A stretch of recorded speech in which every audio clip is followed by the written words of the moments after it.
up? What up? What's going on, everyone? We are just Done getting like late. Warwick. It's okay. It's all right. But we're here, and this is Done like Warwick. BasketBros. Nice. Wait, what now? Done like Warwick. Done like Warwick. I got on the I golf like course. it. I got on the golf course at 8:00 this morning. I left it at 7:30 tonight. Oh, okay. And actually, So it took you Jacob, that long to do 9 holes? It took you that long to do 9 holes? 36, and came home with extra alcohol. I didn't even bring that much. Thank God it didn't get hot. I'd have been dead on the ground after the first 18. But yeah, good because time. I because wonder you're better. how up you there and do. not in Texas. I wonder how you do the alcohol anyway. I have to because I get mad. Like it calms my nerves a little. Well, we are okay. There's Will. All right, and well, everyone, this is BasketBros, and Jacob actually was seeing if you recognize my screen name for today. I was like, I wonder if you recognize Of it. course I do. What are you talking about? I'm older than you are. Oh, yeah, okay. I was about to say. Well, I knew you would. I kind of knew you would because I don't know. I feel like for a dystopian, futuristic film, both of them, that they're severely underrated. But I don't know. I thought they were original plots. But everyone, this is BasketBros. I'm your moderator, Denzel Fletch. I'm here with I'm here with Dom DeRubeis, Will Vogel, and Jacob Christner, and we do have a jam-packed show. And well, just how's everyone doing? Will, how you been, man? Pretty good. Pretty good. Busy week, but ready for the show. Okay, awesome. All right, well, let's get to it. And our legend that we will be reviewing today is Moses Malone. Now, who is Moses Malone? He actually is regarded as the first player to go to the pros straight out of high school, and he played a about 21-year career. So he won an NBA championship in 1983. He also was Finals MVP for that same one. He's a 3-time NBA regular season most valuable player, a 12-time All-Star, an ABA All-Star in 1975. Yes, he did play for the Utah Stars, the Spirits of St. Louis, and the Buffalo Braves. Then he also was a 4-time All-NBA first team. Oh, excuse me. Yeah, 4-time All-NBA first team, 4-time All-NBA second team, NBA Defensive All-First Team in 83, NBA All-Defensive Second Team 1979, ABA All-Rookie Team 1975, 6-time NBA Rebounding Leader. He's on the 50th and 75th NBA Anniversary teams. He's on the ABA All-Time Team. Philadelphia 76ers number 2 retired by the 76ers. Houston Rockets jersey number 24 retired by the Houston Rockets. He also was National High School Player of the Year in 1974. So his career statistics combined, NBA and ABA, reads as he averaged 20.6 points per game, 12.2 rebounds per game, and 1.3 blocks per game. He's in the Naismith Hall of Fame as a player. So, Dom, your thoughts about Moses Malone? Along with the Dream, one of the very underrated centers. I have him right up there in the top 5 easily, maybe higher.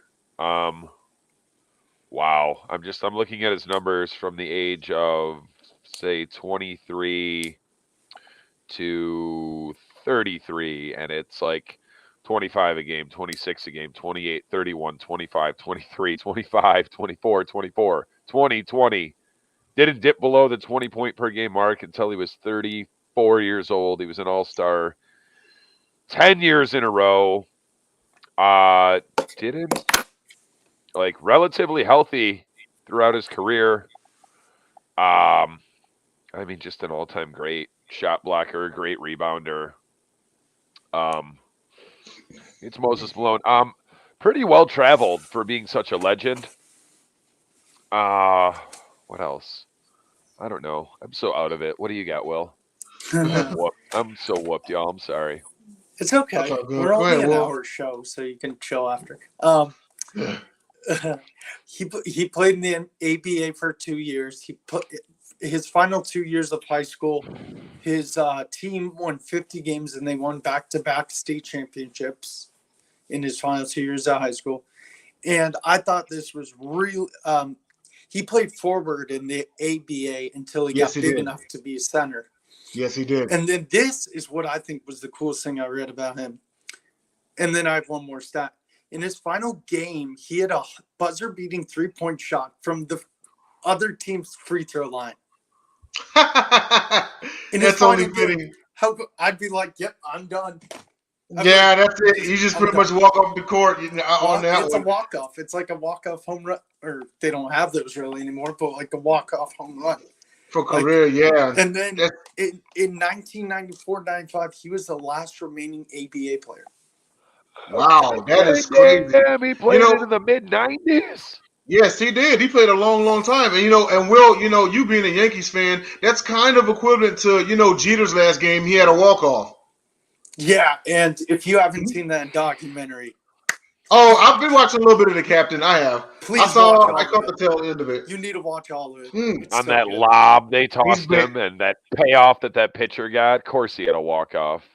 Calm down. Okay, well, Jacob Christner's back in here. So, your thoughts on NBA and ABA legend Moses Malone? See, the biggest thing about it is the fact we talk about him being 21 years. He should have gone after about 10 or 11. His knees were absolutely gone. He had a pregnant belly. He had about a 12-month pregnant belly for the last 11 years of his career. He did. He had a pregnant belly. He had no hair, and he played with James Worthy goggles.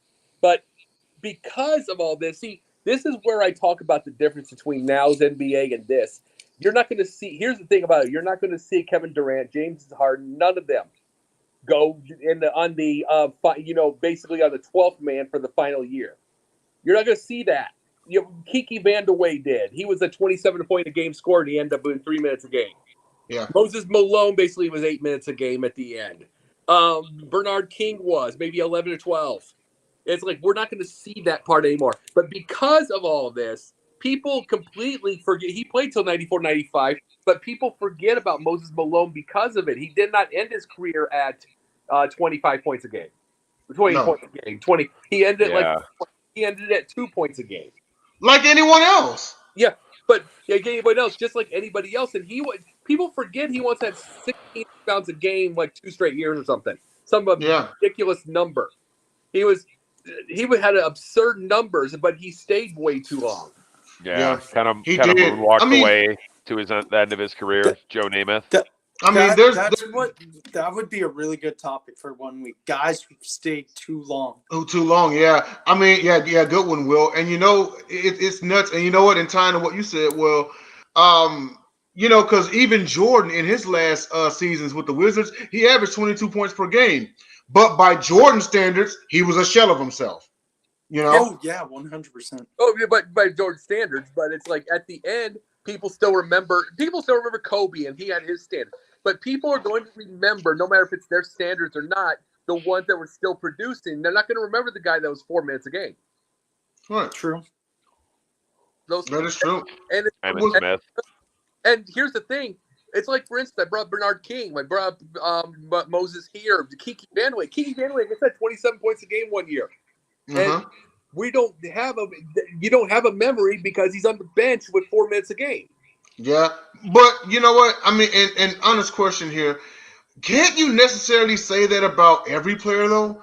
Is down the stretch when they're showing themselves, we always remember them for what they were. Even with Jordan, even with the Wizards, and he was still putting 22 points a game. We still remember Bulls Mike.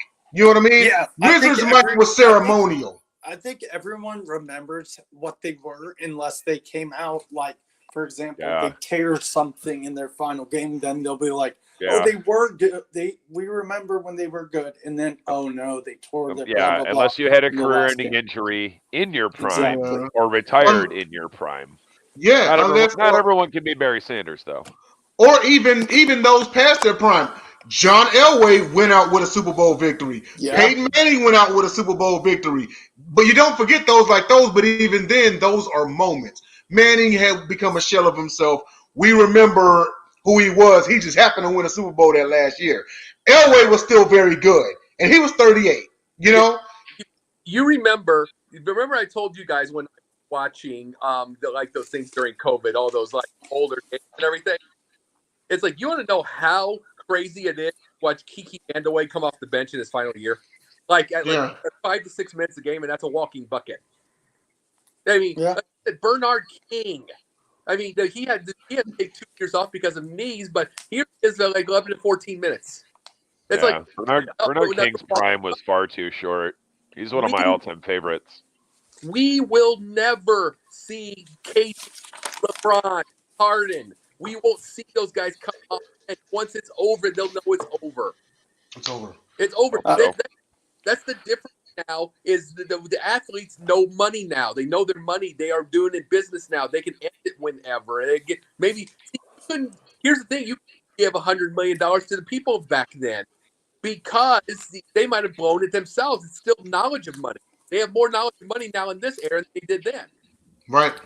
Carmelo lasted a lot longer than I thought he would, and at a relatively decent level of play still. Vince Carter too, but that dude has way more love of the game than I realized at first. Vince Carter developed. I didn't know he loved basketball near that much. The end of his career, which was crazy.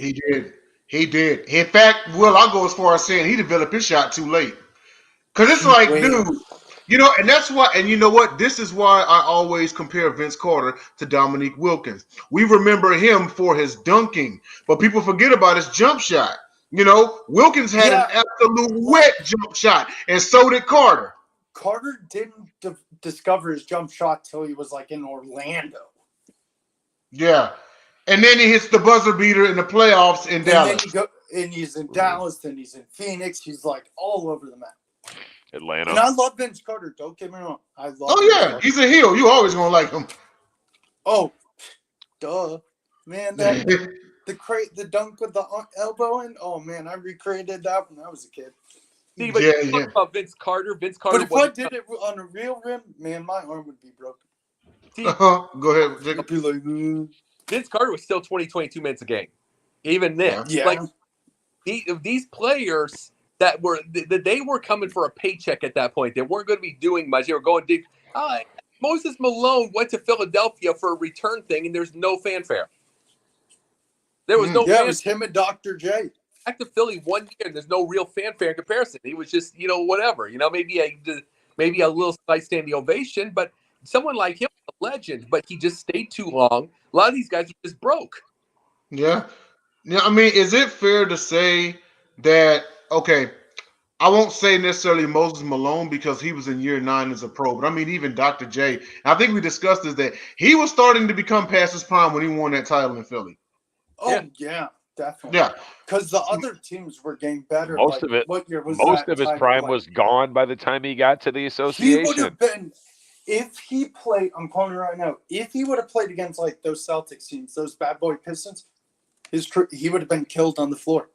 Yeah. And I mean, if you think about, I mean, that's a testament to the 83 Sixers because here you have one guy. Your number one is just starting past his prime.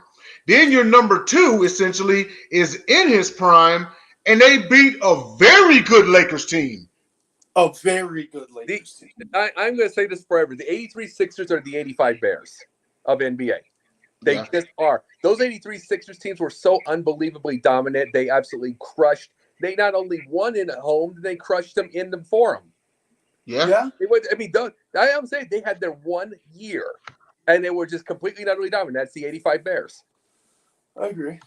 Good comparison. So it's like, because then that's the thing, because like with the 85 Bears, the Giants got better, the 49ers got better, all those teams got better. Then that was over. Then you had the Celtics, which were always going to get better. You had the Celtics, the Bucks got better than the Sixers. It was all over. It was just at one time. At one time, yeah. All right. Well, let's move on to our next topic here. And that is one that got brought up is the players who have that dog in them versus load management. And this is a really good topic here because it speaks to, and some would call it the evolution of the NBA. Some would call it the recession of it because, we came up seeing, or at least 3 of us on this panel, we came up seeing, players who, if they could, they win 82 games, The dog. Those that have the dog in them versus those who have load management. We're playing an inferior opponent. I'm just going to take the night off. And granted, I don't want to play back-to-back road games. Yeah, and I mean the one thing that I don't get me wrong, I'm all for if you need to get some rest, take it. But the one thing that I'm gonna get as far as load management is, a lot of times, more often than not, fans pay tickets to see their superstars. And they may even be the type where it's like, well, if that dude leaves, I'm going wherever he going. You've seen it with LeBron fans. You've seen it with And it's annoying because you sometimes don't even find out until I don't know, when you get you already bought the tickets. When you look up in the arena, you look on your phone like, oh, I bet everyone's playing. Oh wait, breaking news, so and so is playing out of the game. I'm like, exactly. And see the thing about it.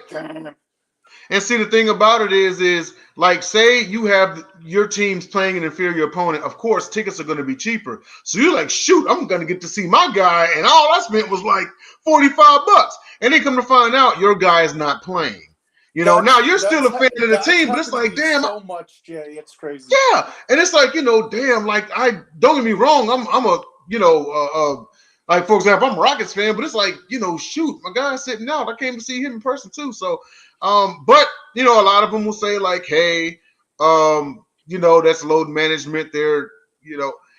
I mean, I don't know. I guess I'll start off with Dom on this one. So, like, how do you feel? Do you feel like nowadays people just aren't built to go 82 games anymore? I mean, I think they still can. The schedule, like the travel schedule is lighter. Like they schedule less back-to-back for these reasons. Like a good percentage of what they're trying to do now with the scheduling is to combat load management, so the fans aren't pissed when because like for me, if I go to see a Western Conference team at the Pizza Box, I get one chance to see them per year because you get one home game against Golden State, Dallas, Phoenix, whoever. And half the time I'm just like, well, I'm going to wait and see, and I'm going to look at the schedule, and hopefully he's healthy. And I might even like go down there and sit at a bar and then wait and find out for sure if he's going to play and then get tickets on StubHub at the absolute last second. Last minute, yep. I do want to go to a game with you guys, though. I'm not interested. It's like you said, it's the separation and it's the de-evolution of the eras. I mean, I think if anything, players nowadays, they're more so, they should be built to be dogs. I mean, based upon the training's better, the nutrition's better. Everything's better. These more of these guys should be playing every single game, but I don't know specifically who started it. I'm just going to go ahead and assume it was LeBron. Mm-hmm. He definitely, I can't blame it on LeBron, just like you can't blame the forming of super teams on LeBron. But when you're the face of the league, if you do something, it kind of makes it okay for everyone else. Yes, but you know what? We've seen this, and if you think about it in the grand scope of things, and I know Jacob would agree with me on this one, this country in general, from sports to anything else, is more of a reactionary and followership type nation. It is. Yep. Can't tell and and that's just the way it is. How can you be, if you as a country are so built on being the best in leadership, why are you being sheep more often than not 90% of the time? But that's another conversation. Go ahead, Will.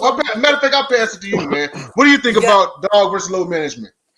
No, it's crazy because people used to be like, oh my gosh, U.S. is the model citizen country. You have to be there, blah, blah, blah. But now everyone's like, follow the leader. I can't be my own leader. I'm scared to be. No, take ownership for real.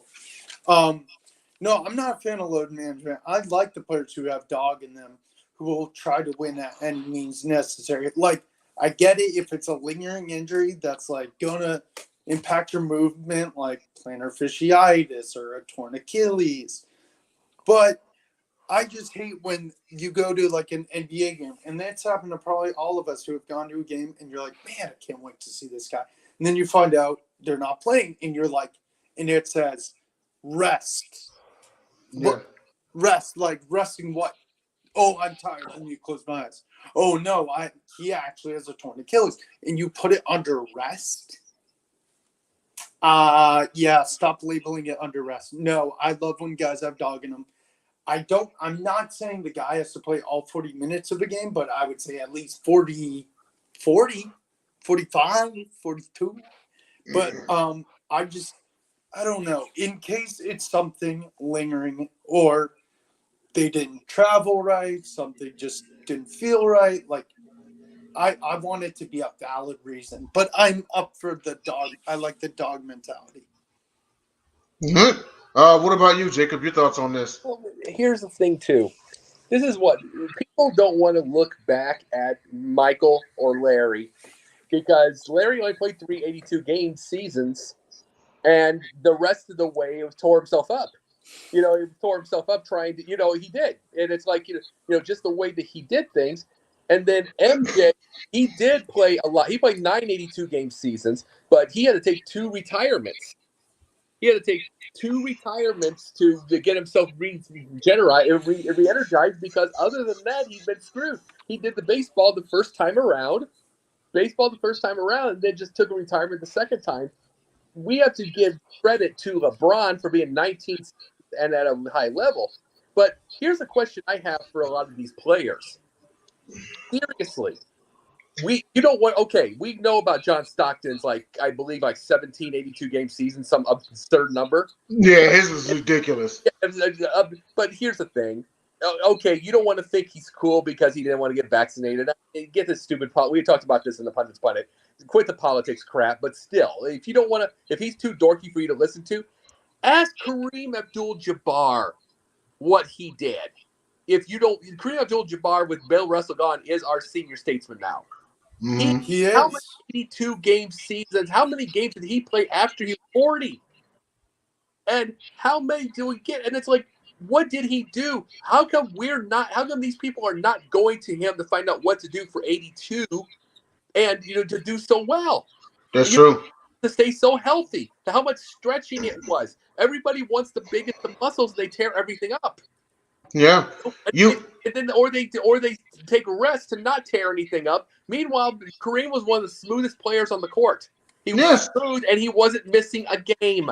Not one game. And you would think that you should go to somebody like him, even nowadays in the 2020s, when the training is a little better, the nutrition is a little better. Kareem retired in 1989, and he was exactly what you said. Like, he's playing 82 games and such. Past 40, they have those.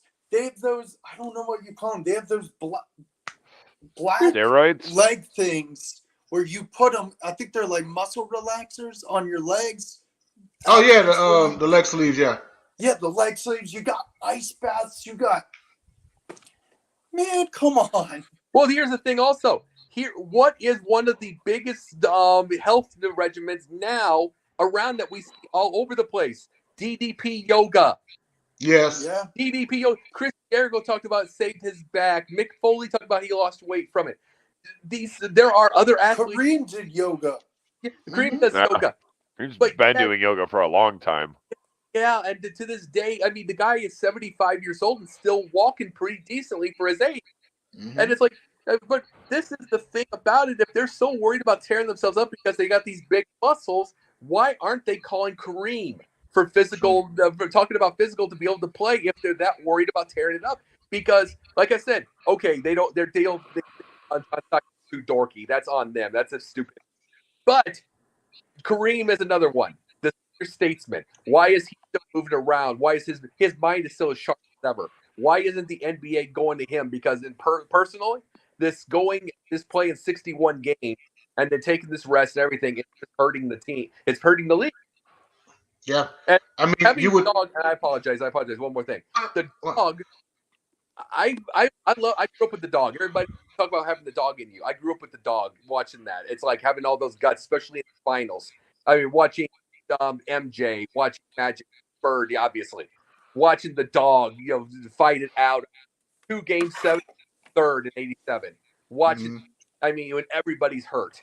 I grew up with that. But the lawyers and the agents run the world now. And LeBron, Kobe, if I'm not wrong, sorry to interrupt, played with a torn Achilles, for gosh sakes. Yeah, and you're right. And this was Kobe the last dog? Yeah, absolutely. Yeah, I think so. And this is the thing of it is when you're irritating the league, you're irritating the fans. You know how many empty seats are in these areas? And this is the thing is if you're that worried, who's calling the old man? Who is the senior statesman now? People were calling Bill Russell till he died. Yeah. But people are just talking about on the thing with Kareem. Oh, he's so smart. Oh, I love his writings. But yet they're not doing anything when it comes to physical training. Zero. Yeah. They're not wondering how he did 82 games in his 40s and didn't hurt. And didn't hurt or anything like that. I don't know. Well, here's a theory. Maybe it's generational. Maybe it's because people want to, go and ask those that I guess they relate more to age range wise. They feel like if they go to him, like he's the older generation, even though what he did works. Remember, this is a prideful nation, very prideful. Yeah. Oh, what he did, not only did it work, but I mean, literally, how many minutes a game each time? And moving up the court, he was still on fast breaks in the 40s. Yes. And it's like just the movement. And I remember when they were talking about how tired when Robert Parrish blew him away in game 185. He's 38 years old. All of a sudden, he just blows him away 5 straight games. Yeah. And it's like, then when he did it at 38 years old, it's like at some point we got to get over the pride. It's like because they're gonna want these fans are gonna want to start playing 82 games, and the MLB played 162. You got to find out what it took. Absolutely. Well, this is a good time to switch over. We're about the halfway point of our show. We're going to switch on over to our next topic, and that is Michael Jordan's ills as owner / front office. And I know you're waiting to bust out of the gate. And I know our producer, shout out to Jennifer Matthews Lewis. I know she's behind the scenes working magic. I know she's going to come in with some comments. So I'm just going to say, Bring her in. You know what? That's a good idea. Jen, come on in here. Come on in, because I go first real quick. While she's coming in, I'm gonna let Willie lead off on this one. Go ahead, man. Bring her in. Hey, Jen. Hey guys, what's going on? Okay, I'll go real fast, real quick. MJ is one of the worst owners in sports history. Hear this. Hear all these guys he missed on. He took Adam Morrison over Brandon Roy. I'm sorry. Adam Morrison, Mr. Mustache himself, Mr. Jacob likes to say, Mr. Somebody's Born. He took Dirk Diggler over Brandon Roy. Go ahead. Yes. He took Michael Kidd-Gilchrist over Bradley Beal. A guy with a broken shot over a proficient three-point shot. Okay, I'll disagree with you on that. Under the right coach, Will, and I know you know this, MKG did solid. When MKG he had good defense, Jen. And the coach, he only had good defense. His jump shot was broken. My jump shot was a lot wetter than MKG's. And I'll just say there are no praises to be sung about Michael Kidd-Gilchrist. Because it was time for him to go after he got injured, right? Like we all agree on that. Oh, he yeah. had the right coach, and his coach actually got a head coach position at UNC Charlotte and took them to tournament or two. But he did really well under him when he left, and that happened right as MKG got hurt. As soon as MKG got hurt, he was done. I'll say that. There's a lot more face bombs. Don't worry. Okay, Cody Zeller. He took Cody Zeller over Giannis. Giannis, the Greek freak, the guy they called the Greek freak, versus, I'm sorry to be rude, but pasty white big man. It sounds like a Lions draft retrospective. Noah Vonleh, a guy who went to Indiana, over a good dunker who's developed a jump shot now, Zach LaVine. Wow. Hey. There's more. He only played with pasty white men for years. That's why he thought he could get them. Yeah. Go ahead, Will. He took Frank Kaminsky. Don't get me wrong. Frank Kaminsky was a good college player over Devin Booker. Over D-Book, who is in my eyes, one of the modern day versions of like a Kobe. Yeah, Frank the Tank shouldn't have gone. No. He was. No offense, Frank. And I'll give you one more. He took Malik Monk, who's an okay role player, over Donovan Mitchell. Oh, hell no. Over Spider? Yes. Over Spider. And you know what? Monk did have a good year that year. I wanted Mitchell. I remember, I think I was talking on draft now. I'm like, I want this Mitchell guy. A lot of and I'm not a fan of. I've got something else to say. At his Pistons workout, didn't miss a single shot. We took Luke Kennard. And this is the last one. His team has Speaking of pasty the white Hornets / Bobcats have 0 playoff series wins in 14 years. In 14 years, you know what? I want one. Dom, I don't even think the Lions had this many misses, bro. I don't even think the Lions had this many misses. Can I say something real quick? We had more. The problem with that is we've run into a lot of tough teams. We've played Orlando. We've played Miami with LeBron, I think, twice. We've run into freight trains. Yeah, it's crazy, and you know what? And Dom, like for example, Dom, like I understand Joey Harrington. At least he was a Heisman contender, But I don't think the Lions had this many misses, dude. How many superstars? How many superstars did Mike miss out on? We actually did have 3 wins in 2015, 2016 in the playoffs. I meant playoff series. Like who went 2, 3, 4, 5 when he took Kwame Brown? But this is Hornets. He missed and / Bobcats. The only draft pick that I love within his tenure has been Kemba Walker. Yeah. If you think about it, Kemba's his only hit. Kemba was the face of Charlotte for the longest time. He barely hit he runs a team like he played baseball. He barely got a hit. He was, if I had to compare what his batting average would be, it'd probably be like .001. Oh yeah. Or 0.000. His diehard loyalty to Mitch Kupchak is questionable. Kupchak's a good owner. And I love the fact that he wants to keep it mainly Hills, but in the front office, at the end of the day, at some point, just don't put any Dookies in there. Some of the Dookies would have been good. Like in the front office. In the front office. Oh no, we've had a few Duke players. We in the front office keep Duke out of our front office. I feel that, but as much as I don't like Duke, they produce smart people. I'm just saying, would y'all take Jason Tatum right now? I'm gonna just say, would I take who? Jason Tatum. After that finals performance. Yes. You really gonna turn him down based on what school he went to, dude? I'm a Longhorns fan, but I'll take a Sooner on the Texans. To be clear, what I said was the front office. Yeah, because they do not produce. Duke does not produce smart people. I'm just saying, Kyrie. That's all I'm going with right there. The road is black, Kyrie. I meant non-athletes. My uncle and my aunt went to Duke, and they're lawyers. I meant non-athletes. Jacob, go ahead, man. Here's the thing. There is something about MJ, and this is the thing. Maybe there's something psychological, and maybe he just has a preference. You talk about pasty white guys. He loves them. He does. I mean, Cody Zeller, Frank Kaminsky. He freaking Plumlee.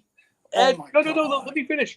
Ed Neely, way back with Ed Neely's final year, Phil Jackson talked about how he loved Ed Neely in the practice thing because he worked hard. MJ loved it. It was the only guy that he didn't attack. Mm-hmm. He loved everything like that. He used Will Purdue, Luke Long. He loved Steve Kerr. Think about Bill Wellington, John Paxson. But because white guys can make open shots. Will Purdue, Luke Longley, John Paxson, and Bill Wellington all hit game winners at least once or twice with MJ. He picked up Adam Morrison, and the guy literally showed in his ass in the middle of he literally cried before the game was over. The Chumley brothers. I don't like them. I'm sorry. Plumlee, I agree. But think about it. On TV in the middle of everything with the game not over. He was crying, and then he hit from the final shot, and Michael took him. And it's like, this is what you have to think. You would think that this would be anti-Michael, the ultimate dog. I mean, I was going to say maybe he thought they were dogs. But MJ is the GOAT when it comes to basketball, and at least the modern era. That being said, he is definitely not the GOAT of an owner as an owner. He's been called out too many times. Yeah. He needs to step up. However, I don't know this to be factual, but it is my strong belief the main reason he wanted to buy the Hornets is because when he was playing and he played in Charlotte, he would always say playing in Charlotte at the old Coliseum off Tyvola. Yep. He hated playing there because we were the loudest arena in the entirety of the NBA. So I think the fact that he grew up in Wilmington. Hey, by buying him, quieted him. Yeah, and by buying him, he quieted him. And you know what? I also can see the reason why he wanted the Hornets because let's face it, he's back in his home state. He's back in North Carolina. Yeah, you know, Wilmington, Chapel Hill. Yeah, he gets to go to all the games. He needs to quit going to so many Carolina games and start paying attention to the Charlotte Hornets games. You know what? He starts showing up to them Panthers games. They might go 2-15. Well, he and Cam Newton are really good friends. Side note, they were next door neighbors. Hey, now LaMelo is his neighbor because LaMelo bought Cam's apartment. Oh, speaking of people with no dog in them. I will say LaMelo is the draft surprise for me with how good he's played. LaMelo was actually, correct me if I'm wrong, but LaMelo was actually deemed to be the most talented of the three Ball brothers. Yeah, but he was. Here's the thing. I don't like their dad, so no one likes their dad.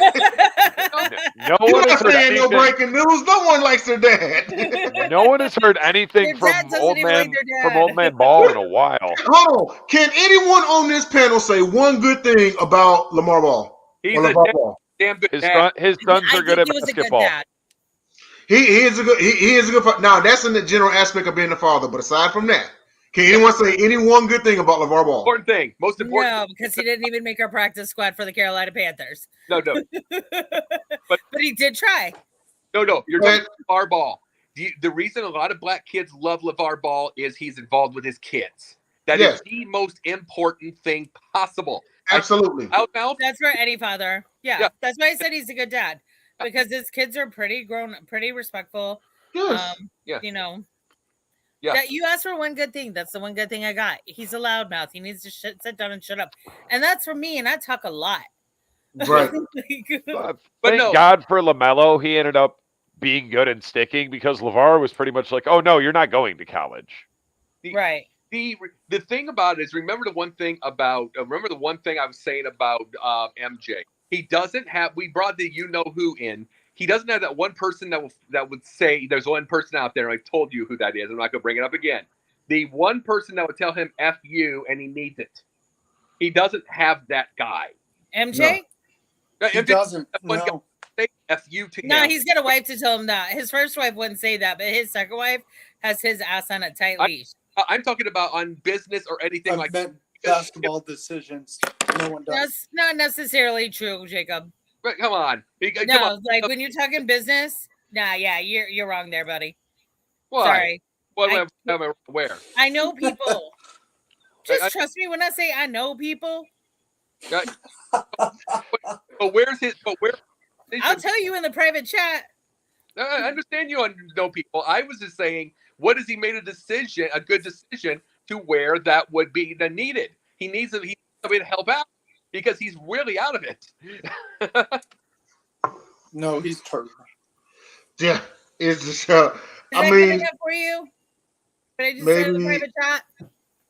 No. That person would definitely tell us, but no. Trust and believe.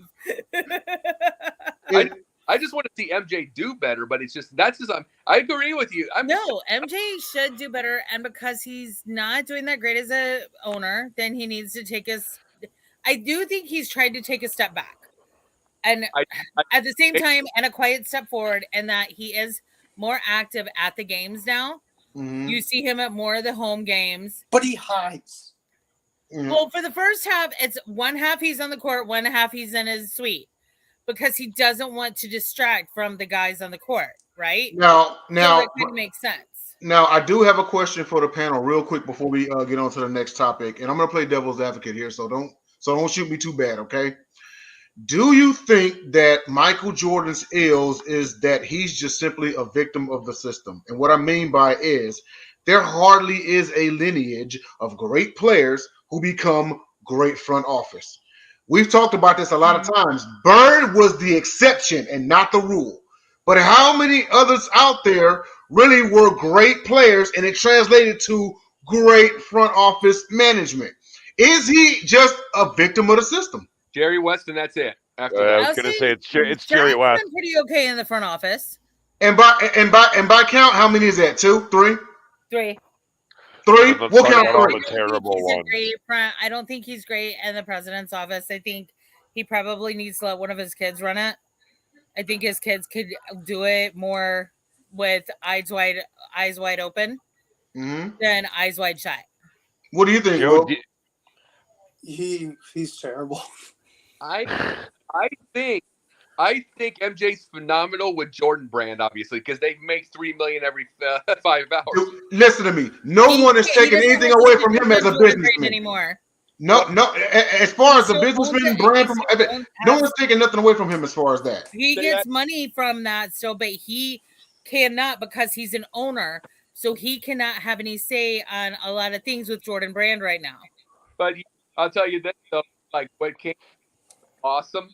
That was awesome what he did with that. But can he have? I was going to ask you this question: can he have any say with the Jordan Brand when it comes to the race car team? Yes. How do you think he's doing? Well, I don't know about the NASCAR team. How do you think? I think he owns the team. Yeah, he's gonna say he owns that, doesn't he? That's all it is. Jordan Brand, because he can when it comes to basketball specifically, he can't do it because he has too much pull in the NBA, and because he's an owner, he could use that to stay under cap technically and say who gets deals and who doesn't. That's why he can't have a part in that. How do you think he's doing car team the owner? What? How do you think he's doing race car team owner? I think he's a smart guy, and he's the second black man from UNC to be a part of an ownership NASCAR team. Well, the thing was, maybe second black man total. He did a real smart thing by putting another car driver in there while Bubba was struggling, because it shows he wants this car team to succeed. It wasn't just some people thought it was just some people when they were starting. They thought it was just lip service, or it was just, just kind of a little gimmick. He's showing what. Let's see if he's really smart and gets that other brother over there too. The what? That other Bush brother. That other Bush brother. Bring in some more. I don't like the arrogant one. I don't like the one who drives Eminem. I just like him. You don't like Bubba Wallace or Kurt Busch? The one who's arrogant. The Bush. Oh, Kyle, I freaking love him. They're all arrogant. So arrogant. Yeah, they're all arrogant. But he does. I like the ones that make right turns. So none of them. Exactly. It's none of them. But this is, you know what's real racing? Formula One. But anyway. Yes, thank you, Dom. Yeah, that's more of a You go an actual path instead of just in North Carolina because we're the one who established. No, I love F1 a lot more than NASCAR. Dude, I've sat down and watched one from start to finish. I've watched one NASCAR event, and that was Daytona 2005. And I was stationed in Turkey, and we were in a dorm, my buddy's dorm room. We were watching it, and then we were drinking. And one guy that we worked with, he was like, as long as this one, I can't remember his name at the time period, but as long as this one dude doesn't win, I'm good. And he ended up winning. So I forget his name. Number 1, 2005. It was him. So now I gotta Google. I feel like it's still Junior because you either loved him or hated him. It probably was Junior. It probably was Junior, and he definitely hated him. But yeah, this is a good time to transition to our weekly Basket Bros. What If? And that is Basket Bros. What If, the 1987 NBA Finals. So one signature moment in history was Magic Johnson's baby hook shot, sky hook, to take the lead for good in Game 4, and that is what gave the Lakers a 3-1 series lead, and then they would go on to win. But our BasketBros what if is, what if he misses that shot and the Celtics close it out and tie the series at 2? How does the series end? Dom, on you. Who still wins if he misses that shot, Lakers or Celtics? I think the Lakers still win in 7. It doesn't much matter because, see, when I saw 87 finals, I'm like, is this 86 season, 87 finals? Because I saw 87 finals and just saw red for the Phantom Foul. But I mean, it was the end of it. I forgot about that. It was the end of an era either way. I think the Lakers still take it. I mean, that's the tail. I think that's the tail end of either one of those that is the tail end of both of those dynasties, even failing the Pistons. Like, maybe the Bulls get past us a year earlier, but both of them were right towards the end. Whoever wins that finals, I don't really care because we killed them both the next year. It was over and done with. So, it's on you, Will. So if Magic Johnson misses that shot and the series ties at 2, mind you, this was in the Garden. Who still wins that series, Lakers or Celtics? I still think the Lakers because McHale was hurt. Mind you, McHale was hurt. He had an injured foot. Bill Walton was hurt. And those were key pieces on that team. So it would probably go down to Larry, Dennis Johnson, and Robert Parrish against Magic, James Worthy, Kareem. I'd say Lakers in 7 or 6 or 7. Okay, it ended up going 6. The Lakers did win the series 4-2. Transitioning to you, Jacob. If Magic misses that shot and the series is tied at 2, who wins that series? Oh, Lakers. So they would have won games. They would have won game. They would have won Game 5 in Boston, if not Game 4. See, the thing was the biggest thing about it was the single fact that it's like they had just had 2 straight grinding 7-game series, and the Celtics had a tougher road, if I'm not wrong. No, they had a very. I mean, let me tell you, broken foot for McHale, busted ankle for Parrish, busted knees for both DJ and the Ainge. Yeah. All that stuff. They were all playing with everything. They were just willed to that final. That is. Yes. The 87, that 87 this team is gets my heart more than 86. 86 was the greatest you ever seen in your life. 87 grinded it. But to me, here's the thing. To say it goes 7, they weren't win. They did not win one road game. They won one road game after they beat Chicago in Game 3 to get to the next round. Mm-hmm. They weren't winning in the Forum. So even if it was going 7. And Bird was automatic in 7 games, not this time. So I'm just saying Game 6 because I think LA would fight there anyway. Now, just a note about that 86-87 team, because you mentioned the injuries. Now, keep in mind, that's just a testament to who the Celtics really were at that time period. They went 59-23. That was good for Eastern Conference first. So even with that injured personnel, even though, let's face it, pretty much that was Bird had to put the team on his back. Which is a testament to just how great Bird really was. That 87 team is a giant reason I make hell on earth on social media with James Harden. Mm-hmm. Those type of things. If you've seen what I was fully in the clear watching every one of those games, you watch somebody who grinded like that, who grinded every second. I mean, you talk about putting a team on your damn back. 2 seconds away could possibly be a Game 7 you're putting in your head. You talk about, to me, that team has my heart more than 86. It just does. 86 is an all-time great.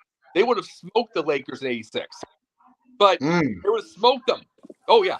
The Lakers were not the same on that. They would have smoked them. 87, though, it willed it all to try to get there. You're 2 seconds away from a possible 7. Yeah.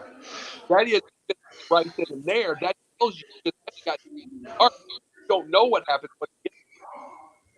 Yeah, just a note about that. And I'm agreeing with you. I think the Lakers do still win the series. I still say that they win it in 6 games. Keep in mind, this is a 65-win Laker team. They went 65-17, good for first in the West. There actually is an argument that even if those aforementioned players were healthy, the Lakers were still going to beat the Celtics, period. They were tough. The Lakers were unreal in '87. One of the great teams ever. That was one of the best Lakers teams, period. Yeah. Oh, yeah. Well, see, and that tells you something. This is the thing that tells you. The Celtics had 6 60-win seasons in that time frame. And if they didn't lose a game at the end of the year where they lost a 15-point lead, it would have been 7. Yeah. That tells you just how unreal Casey Jones and all of them were as that. You know what I mean? And they actually won some titles in there, Phoenix Suns. Yeah. They Riley, this is why Riley is regarded as one of the GOATs, it's just really crazy how it didn't take until, and we talked about this because Magic Johnson, and it was just a timing thing, Magic Johnson never was the lead dog until the final 2 seasons. I mean, discounting 1996. He never was the lead dog until the last 2 years of his career, and even then, he took them to the finals. But they were just too old at the time. They were just too old. You want to know what I think Pat Riley almost put at a certain end of? I'm not kidding you. He brought the cool to coaches. Yeah. I joked about Bob Weiss on Atlanta and like Randy Fund and everything like that. But notice that. Watch back. Hey, I'll make real dorky. Ron Rothstein. I'll say that. Thank you. I'll say Ron Rothstein. Why would you even mention his name? Exactly. But Ron Rothstein did all this. I mean, they were at the beginning of the end of all this. Pat Riley's cool. Pat Riley's still cool. It's like, look, take a Bolstra. Look at Monty. Look at these guys that just look cool, smooth. They look like you can go to a bar. That Riley started all that. He did. He started all that. They used a lot of coaches were dorks. Or that Pat Riley started all there. That, and then in the note to that 91 Lakers team, they went 58-24. That was good for 3rd in the West. Even for an old squad, that's pretty damn good. You're a top 3 seed in the West. But in comparison, let's see, the Bulls, they were 61-21, first in the East. So one could say there was no way the Lakers were going to beat the Bulls. Well, they won game 1, then not again. Yeah, it was 4-1. It's like they won, but the biggest thing about that is that I'm just saying that they did. I'm bringing up those like Celtics and Lakers teams. Look how many win teams there were. Not even. Here's the deal. Not even MJ had that many. They won, but they won time. But like the 92-93 team struggled in '93 before they finally got hot. They lost 10 games at home. Yeah. So they lost 10 games at home. It's hard to continue that stretch. It's hard to keep that stretch of greatness. And between Celtics and Lakers, I think it's something like 10, 6-1 seasons. Right. That in the time, that's just real. That's greatness. It is, it's hard to repeat. And I mean, and even with my Rockets, it's one thing to, win the title. It's even harder to repeat. Like, Dom, I know you went with it with the Pistons. What are your thoughts on that? Wait, about what? About being a fan of a team's repeating as champions, because they won 89-90, right? The Pistons. Correct. Yeah, 88, 89, 89, 90. It's tough to repeat in any sport. I mean, that should have been a three-peat, obviously, like we talked about, and that was the tail end of the Lakers as we know them. That Portland team, that was kind of just like the next best team, but I pretty much knew all season because the Lakers weren't coming back, and then Portland got to the finals, and I was like, oh, okay, that's no problem, light work. And then we got old and hurt, and then we were done. Michael finally put us on. We were done, and it took us 15 years to get back to that level. Well, Well, the biggest thing about Detroit, the Detroit got 87 stolen away from them, or they'd have a little while. I mean, the 87 was stolen from them. But the thing is, they brutalized their own body to take Boston out, and then had to go to Chicago. Took them, but they had to brutalize themselves to finally beat Boston to be able to. They took about 3 or 4 years out of their basketball life. Yeah, beat them. It was just their style of play. Honestly, that was a bigger mountain for us to climb than the Lakers. Yeah. I mean, if you really think about it, had a few more stars aligned in the sky for y'all, the Pistons could have took 3 out of 4. They very realistically could have took 3 out of 4. Yeah. Well, see, even Isaiah said it right. Everybody was just joking, was just irritated about it. But here's the thing. Isaiah said it himself. MJ wasn't a thought until he finally won in 91, and it's true that Detroit absolutely dominated MJ for years. Yes. Absolutely dominated them, and dominated in the playoffs, dominated in the regular season, dominated. And it's like, and it was Bird, it was Bird and the Celtics, it was the Lakers, it was the players they had to be able to get. They, like I said, they took 3 or 4 years out of their life, out of their basketball life, to finally go over that hump. And then the Bulls, they didn't have it. The Bulls only had to do twice. They only had to take a couple of years. Yeah. It's just, that era in general. But you know what? One could also say that if the Pistons did not play the way they did, they probably wouldn't have won the titles that they won at that time period. True. So, absolutely not. And such unpopular champions. Well, here's still living in Mike's head rent free. Well, because Bill Laimbeer was he was a cheap shot artist, he doesn't get the credit, but he was an amazing rebounder. Yeah. Thank you, Lou. Thanks, Len. You're right. We are funny, but thank you for noticing. But that's the thing. He was a great rebounder, and he had a wet 18-foot shot. And I mean, Bill Laimbeer did. There's no question about that. And he was a good women's coach. Really. Yes. And that he deserves those credits whatsoever. But that's the thing about that is the big thing is like that team by itself was Dumars, and as far as the talent was Dumars and Isaiah. Everybody else was grinders and tough guys. Yeah. Yes, every single one of them. And we're at the last about 2.5 minutes of the show. So our final topic, and we tend to do a game every single week, and that is the old school Tecmo Super NBA basketball. So a little background about the game is actually in the Super, there are 2 versions, of course, one for the SNES and one for the Genesis. In the Super SNES version, Michael Jordan and Reggie Lewis are selectable players for Bulls and Celtics, but in the Genesis version, they were guard Bulls and forward Celtics. Yeah. And this also is one of the few ones for a 16-bit generation where it is possible to watch every single game instead of playing one with the team you selected. And it's also the only NBA game ever produced by Tecmo. Let's see here. I think they say, and also this is one of the last video games to include Michael Jordan during his playing career, even way back then. So, Dom, your thoughts? You ever played the game? I never played Tecmo basketball just because I'm like, okay, because obviously the football was legendary. Like, what year did that come out? So I'm trying to place it. 1992. So it came out in. Hold on a second here. Came out in December of 1992. So it was right around when I think Bulls versus Blazers was 93. Those were the ones I got into big time because those were the precursors to NBA Live. Yeah, unfortunately, never played Tecmo Super Basketball. Mm-hmm.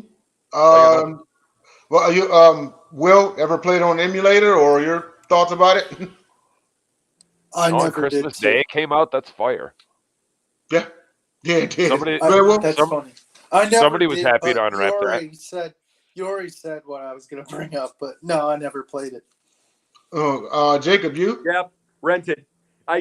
We had back in my grandma's house, that's where the Sega was. Okay. Mm-hmm. So it's like in my family, we didn't have video game things in our area. You can understand why. So it'd be at grandma's house. Well, up at we had a place called Hy-Vee, and they had, it was a grocery store, and they had the rentals. So you could basically either walk up there and drive up there and go get your rentals. I got Tecmo. See, I got Tecmo basketball because I like Tecmo football. Loved it. And it was all right. And of course, you got Bulls guard, blah, blah, blah. But you got all that stuff for obvious reasons. And then you got the thing with Reggie Lewis being that. But I think the big thing about it was it felt like Tecmo basketball copy Tecmo football in a wrong era. Yeah. When these, I'm talking about the graphics, the everything was starting to try to advance, and I felt like trying to with all the of the little the graphics at the end, like when you get a touchdown, and you get that they were trying it with the slam dunk in basketball, and it was like, you're about 3 years late. Yeah. You're about 3 years late, and it's like, and everybody else was starting to advance themselves. So I thought it was all right. It was okay. I shot a lot, but I shot a lot. But I played as Bulls. I played as the Bulls since the bird was gone. Yeah, and now that I think about it, if you think about it, Tecmo Super Bowl did the same thing. I don't know what was going on at that time period with the players, but I don't know if you remember. If I know Dom remembers, and you too, Jacob. But whenever you pick the Eagles on Tecmo Super Bowl, they never had Randall Cunningham. It was a black quarterback named QB Eagles, and then it was the same with the Bills. It was QB Bills. QB 12, and I don't. Maybe it was because they weren't. It was probably smart, but no, Tecmo was well ahead of the game as far as Super Bowl, as far as Tecmo Bowl, well ahead of the video game. As far as their basketball, though, it was like they're copying something that was well ahead of the game, and it wasn't. And when everybody was getting advanced. So I think it was all right, but it was better options out there when everything was starting to advance. Right, just like what Dom was saying with the whole EA just kind of kicked it off. But we are out of time, so I'd like to thank everybody for tuning in to our episode of BasketBros. And Dom, where can everyone find you? Oh man, Mondays during the NBA season, covering the Pistons on Megan Price's NBA Carousel. Thursday during football season, covering the Lions on Alex Fleming's NFL Carousel. Also on the Sip Off a lot of the time. Saturdays, Gauntlet with me and you and James and JJ. Tonight here doing this, obviously, if you guys don't know, I don't know what to tell you. Wednesdays and Fridays, I do kneecap biting with Smoke and Jeremy B. And yeah, full slate all the time. Busy. Will, what you got, man? Where can everyone find you? NBA Carousel, I'm covering the Hornets. Thursday night Sip Off. Saturday, I'm occasional guest on the Gauntlet. Sunday nights here. All right. And Will, you shaved the beard. Don't ever do that again. Jake, where can everybody find you? Well, how'd you know I shaved? Sunday night here. Sunday nights here with everybody. Let's see, Monday nights during the season with Megan Price's NBA Carousel. Still figuring if I'm going to rep the Kings or not. I don't know why. Tuesday nights, Confidential. Tuesday nights, Confidential with 1,000,000,000% of Sideline Sports. Thursday nights is the Pundits Pundit. We got some topics coming up. I'll tell you that part. Yes, absolutely. This Sunday, by the way, I just found out that the taping of Chris Couch Coach Powell with me representing the Bears showed up tonight, and you did it with Detroit. That showed up, so I will be copying that. And the movie, we're working on pre-production for a movie, The Quickening, me and TJ Sampson. With The Quickening, we're working on that right now, and there's a bunch of things going on. I'm all over the place. Plus, I will be in Iowa on the 17th with Confidential for the game, for the Iowa Cubs game. All right, most definitely. Let's see, Confidential Tuesdays. I'm producing that along with Jacob, also JB hosting, Jordan. We got Tucker Hayes. We got Jennifer Matthews Lewis. We got Steve Schwanda on the show. So it's late Cubs coverage for the masses, and then also Thursday Pundit. We have an awesome show planned, so please tune in on Thursday at 8 p.m. Eastern. And then also, of course, the Gauntlet. Myself.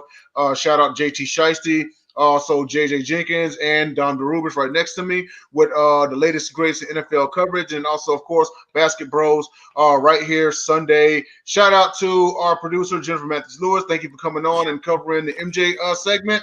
Shout out to TJ Sampson and everybody else who tuned in tonight. So for myself, Dom, Will, and Jacob, this is BasketBros. We will see you all in 7.